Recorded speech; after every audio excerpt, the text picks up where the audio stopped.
কোনো আন্দোলনে শরিক হয়নি। ইভেন এই যে সিপাহী বিদ্রোহ, এই যে বড় বড় সব যে আন্দোলন হয়, সাধারণ নাগরিক তারাও তো এই আন্দোলনে শরিক হয়েছে। আর কিছু হোক না, মিছিলেও তো হেঁটেছে। কিন্তু আমরা এইটুকু জানি, ইতিহাস পড়ে জেনেছি যে নাথুরাম গডসে মিছিলেও হাঁটেননি কোনোদিন। সেই মানুষকে যদি আজকে দেশের প্রধানমন্ত্রী বন্দনা করেন, তাকে যদি প্রণম্য বলে যদি প্রণতি জানাই, এর থেকে বড় মনে হয় ভারতবর্ষের লজ্জা। এখনো সাভারকারকে করেছে, লাইনে নাথুরাম আছে। হ্যাঁ, এখন সাদি প্রাজ্ঞা মুখ ফসকে বলে ফেলেছিল যে নাথুরাম গডসে গান্ধীজিকে হত্যা করে ঠিক করেছেন, সেটা মোদিজি খুব দুঃখ পেয়েছিল।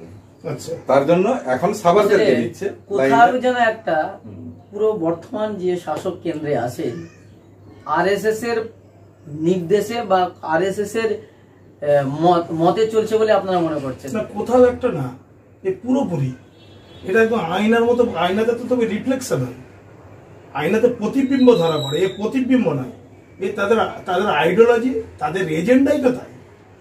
তাদের এজেন্ডা কি? এখানে একটাই, তার প্রতিফলন দেখা যাচ্ছে।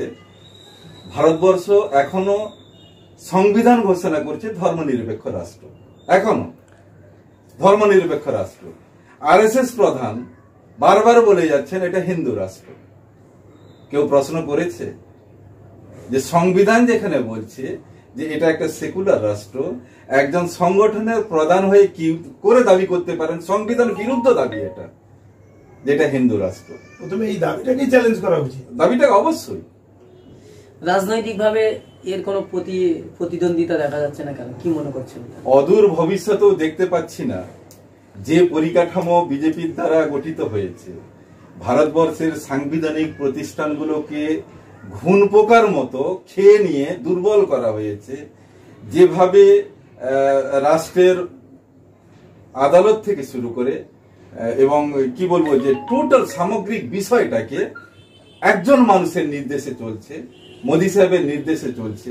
এই পরিকাঠামোতে কোনো বিরোধী রাজনৈতিক দল মোকাবিলা করে এই বিজেপিকে অদূর ভবিষ্যতে সরিয়ে দেবে বলে আর বিশ্বাস রাখতে পারছি। সর্বোপরি তার উপরে আছে ইভিএম। হাজারো অভিযোগ ইভিএম এর প্রতি। কে মেকানিক্যাল জায়গায় গিয়ে ইভিএম কে রং বলে প্রুফ করবে? নির্বাচন কমিশনের দায়িত্ব ছিল ভারতবর্ষের জনগণের সঠিক মতামত নিয়ে একটা স্বচ্ছ সরকার উপহার দেওয়ার কথা। সেই নির্বাচন কমিশন সরকারের হয়ে গলা ফাটাচ্ছে, ইভিএম কে বারবার চ্যালেঞ্জ জানাচ্ছে বিরোধী রাজনৈতিক দলগুলো। সবথেকে বড় জিনিস বলবেটা কি? আমরা এই যে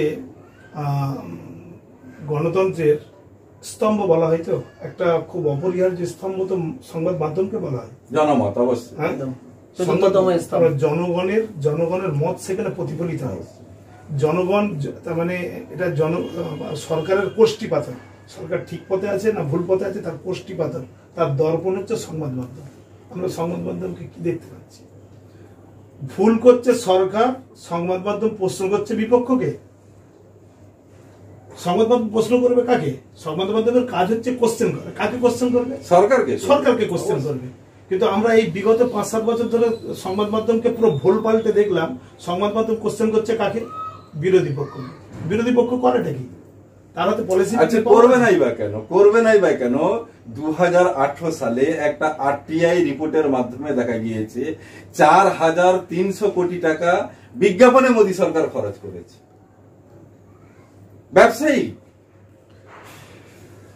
পুরোপুরি ভাবে ভারতবর্ষ বর্তমান অবস্থা, কিছু ব্যবসায়ী, মাল্টি মিলিয়নার কোম্পানি যাদেরকে বলা হয়, কিছু অসাধু রাজনীতিবিদ এবং কিছু ধর্মান্ধ, এই আরএসএস, হিন্দু মহাসভা, বজরং দল, বিশ্ব হিন্দু পরিষদ থেকে শুরু করে যারাই উগ্র ধর্মান্ধ, তারাই একটা সরকারের ছাতার তলায় গিয়ে, একটা রাজনৈতিক দলের ছাতার তলায় গিয়ে দাঁড়িয়ে পড়েছে।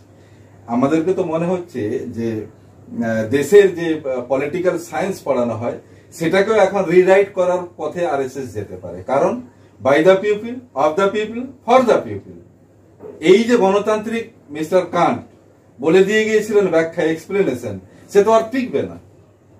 এই জন্যই এখানে মোদী সাহেবের কথাই শেষ, অমিত সাহেবের কথাই শেষ, ভাগবতের কথাই শেষ, মিস্টার মোহন ভাগবত আরএসএস প্রধান, ওনার কথাই শেষ। তাহলে গণতান্ত্রিক যে একটা সাইনবোর্ড রাষ্ট্রের নামের পাশে ঝুলিয়ে দেওয়া আছে, আমরা আশা করছি খুব তাড়াতাড়ি সম্ভবত এর অপসারণ শুরু করবে।